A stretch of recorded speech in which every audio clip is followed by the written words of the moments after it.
The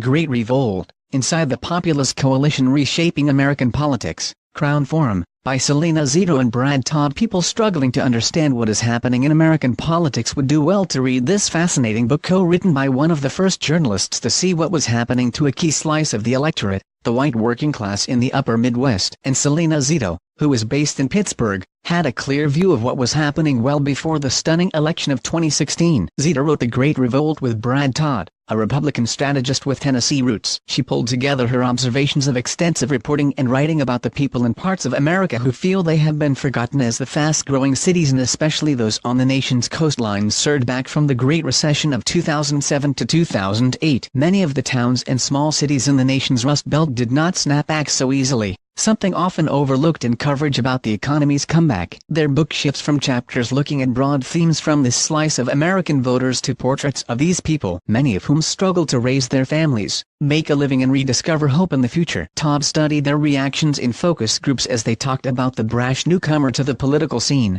Donald J. Trump, as well as their fears about globalism and traditional politics. Democrats used to consider the upper Midwest their blue wall that would deliver the party's presidential nominee a bushel of electoral votes every 4 years. In a campaign like no other, Trump boasted about his abilities, made bold predictions, talked about creating jobs, and promised to get out of international treaties. Most important, he took his campaign directly to these people who desperately wanted the attention and promises of help.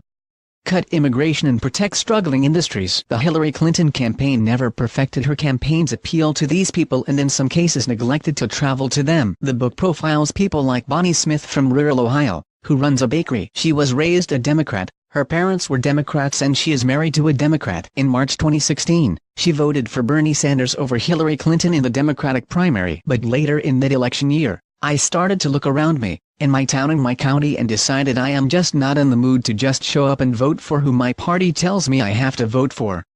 Throughout the region, people made similar decisions to change their voting patterns, though the specific reasons may have differed. For Smith, the sagging local economy of Ashtabula County seemed to demand a dramatic change from politics as usual. When Trump returns to campaign themes about trade, immigration, and America First, he has these people firmly in mind. In states like Pennsylvania, Ohio, Michigan, Iowa, and Wisconsin, the question of whether he has permanently reshaped America's politics is central to the book, and to Trump's persistent campaign themes. The writers spent time in diners, watering holes, bed and breakfasts, and coffee shops across the region. They talked to everyone from union bosses to day laborers, mechanics, and waitresses to see what was on their minds. They found the people had optimism about their personal situations and pessimism about their communities. The incessantly repeated Trump slogan, "Make America Great Again," is custom-tailored to these voters. Many of these voters, hungry for change, had supported Barack Obama in 2 previous presidential elections.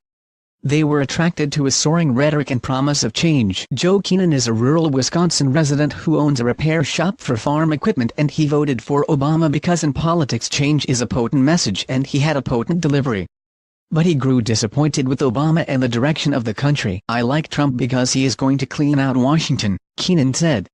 So he switched in 2016. The former blue-collar Democrats have gone through some of the most radical change in recent years due to technology, global wage competition, and cultural changes. David Rubico, a longtime Union Democrat from Erie County, Pennsylvania, liked Obama but eventually found him culturally distant, and now he says his support for Trump isn't going anywhere. "I haven't found a thing he has done that I don't like."